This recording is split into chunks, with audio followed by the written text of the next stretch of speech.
I bet Disney would like to actually do this to Johnny Depp. You're watching Beyond the Trailers review of Transcendence. They don't know the danger. If she connects to the internet, the first thing it'll do is copy itself. And then there is no taking it down. The real will die.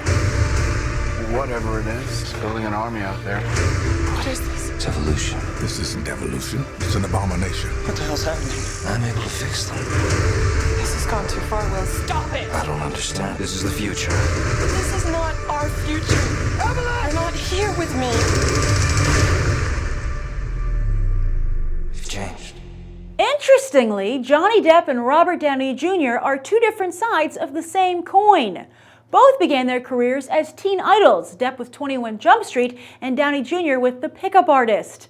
Both men then rallied against their heartthrob status with more serious, edgy work, becoming respected artists with cult fan bases, although meager box office results.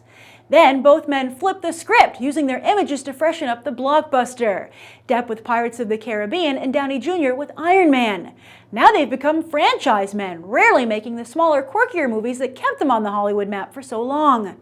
Downey Jr. is the Mickey Mouse of Marvel Studios, and when he's not donning the Iron Man suit, he's heading up Warner Brothers' Sherlock Holmes franchise.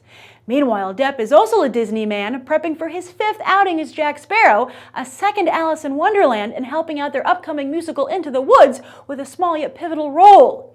Yet while Downey Jr. survived his own misstep due date opposite Zach Galifianakis, Depp is still trying to dig himself out of the hole that is the Lone Ranger. While Due Date at least turned a small profit, the Lone Ranger, with a $215 million price tag, couldn't even reach the century mark stateside. Its foreign returns weren't much either, resulting in a worldwide total that barely topped its budget. And that's coming after the 4th Pirates film, which was the lowest grossing yet in the franchise domestically, but thankfully was the highest grossing overseas. Has Johnny Depp pulled a Robin Williams or a Jim Carrey? Are audiences tired of his shtick? There could be other factors at play as well, for instance his very public affair and now engagement to C-level actress Amber Heard, 23 years his junior. Now comes along Transcendence. Is this Depp returning to his quirkier roots or another payday? Maybe it's both, as executive producer Christopher Nolan has managed to hold on to his artistic integrity while ruling the box office. Nolan is exec producing here along with his wife and producing partner Emma Thomas, while Nolan's longtime cinematographer Wally Pfister makes his directorial debut. Nolan regulars Rebecca Hall, Morgan Freeman, and Cillian Murphy also star. But when it comes to Team Nolan, Depp might indeed be a ringer as he's commanding a $20 million payday. He's also getting 15% of the box office. So that's why he's campaigning so hard for Transcendence, making his first trip ever to China to promote the film. A national network in China even aired a 2-day television special covering his tour. The network's nightly average audience, 200 million. So is Depp legitimately trying to repair the damage to his career, or a shill who has yet to truly learn his lesson? Transcendence is actually a lot like the artificial intelligence that's created in the film. It tries to do and be too many things, and it has no soul. I'm also surprised at how cheap this movie looks. In fact, it looks a lot like the movies that Johnny Depp used to make back in the 1990s before he was Jack Sparrow. Now, to Depp's credit, those B and sometimes C-level movies had something about them that always made you understand why Depp took the role on. Something quirky or interesting that made you think. And I think still to Depp's credit to some degree, Transcendence shares that same trait. It did make me think and it put forward some interesting ideas. But the reason at the end of the day it still comes across as a paycheck gig for Johnny Depp is because the material simply isn't up to where he should be at this point in his career. It's beneath him. So the fact that he would still make a movie like this, even despite its few qualities, it just makes it seem like he's doing it for the money. Although, also to his credit, he does a good job in the film. He doesn't just show up and collect his paycheck. He's fully committed to the role he's playing here. And he is important. I think that Nolan gets their money's worth. They should have paid him what they did, and I think this movie really couldn't survive without him. Because while he doesn't have a lot of scenes, it's necessary to use both his persona as a movie star and an artist to create such a vivid impression quickly that will carry over into the artificial intelligence part of the story. And Johnny Depp does that. So Nolan was right to pay him what they did, and they lucked out that Depp took the role seriously, even though, as I said, it's beneath him. Now back quickly before I go to some other aspects, I want to address the cheapness of the film. Not only do I say that it signals something that's beneath Depp, but it seems beneath Team Nolan. Christopher Nolan's films are known for being, I guess you could say, very handsome films. And this is the directorial debut of a cinematographer. Now, he didn't shoot the movie himself. He's hired someone else, Jess Hall, but Jess Hall has a pretty good background. It's not as good as the Nolan films, but there's Hot Fuzz, Grindhouse, Spectacular Now. Those films looked good.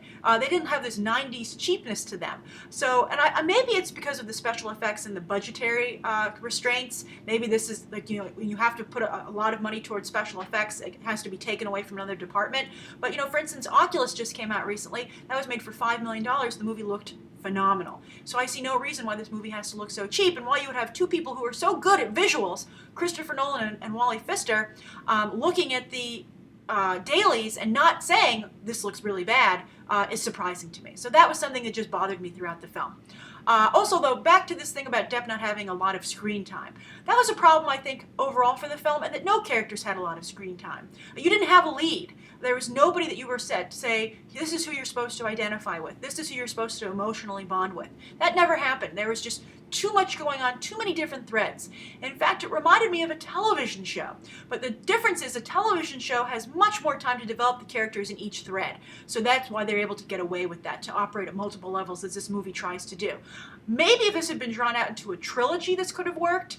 But that's not the case. Really what you're seeing is what would happen if you were to condense a really interesting, sophisticated television show that runs for maybe 13 episodes, so 13 hours, as cable television seasons tend to run, condensed down to 2 hours. And it just doesn't work, as you can see. But as I said, my curiosity was piqued. My interest was piqued. I felt there was something that was being explored here of some interest. And so I would have, I thought this should be a trilogy. So I think that also to somewhat degree to the film's credit. However, though, my biggest problem, though, besides the cheapness of the film and that it was kind of too condensed, was that there was an interesting theory put forward halfway through the film that was really negated by the end of the film. I don't want to give it away, but it frustrated me that basically Morgan Freeman, I'm not giving spoilers here, but I just want you to know what to look for. Halfway through the film, basically Morgan Freeman asks a very important question, a very crucial question of the AI. And the answer was fascinating. But then the end of the movie seemed to say that wasn't true, that wasn't the case, and the movie ended up not playing by its own rules, which is a big problem for me personally. But this movie is watchable, it's enjoyable. If you enjoyed Johnny Depp's work, if you enjoyed those movies he made in the 90s, even to some degree Secret Window, I think he made that after he was Jack Sparrow, but the other films that he made, you know the roster. I'm having trouble, pulling them off the top of my head, but you know what I'm talking about. If you liked that period in Depp's career, you'll like this movie. And as I said, if you're interested in science fiction or artificial intelligence, there are some interesting ideas put forward here. But as pure entertainment value, this should have been made into a television series or a trilogy. It's just too much, too fast, not enough. So that's my review of Transcendence. I'd be curious to know what you guys think of it for those of you who have seen it. Write your thoughts down below, and thank you for tuning into my review. You can check out some more episodes right now.